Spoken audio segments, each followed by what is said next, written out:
Hey everyone, in today's video I'm going to show you how to find your Nexo wallet. First, what you have to do is you need to open your browser. On laptop, open any browser you like. It could be Chrome, Safari, Firefox or the Edge. And once you get into the interface of your web browser, in the top you can see there's a search. You need to type down nexo.com and enter it. And make sure it is the official Nexo website for safety.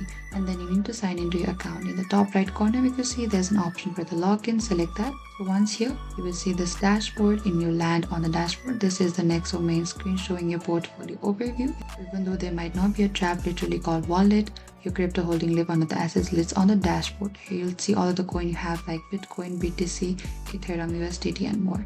You can find a specific wallet address to get your Nexo wallet address for a specific cryptocurrency. You can select this. Transfer your wallet address will appear. This is the address you use to deposit crypto into Nexo. And make sure to choose the correct blockchain network when sending crypto. And that is it. You know now how to find your Nexo wallet. You can check your balances, access your crypto deposit and addresses. And if this video helped you, make sure to like, share and subscribe for more crypto tutorials. And if you have any trouble or confusion to find your Nexo wallet, please comment down below and we will reach out to you very soon.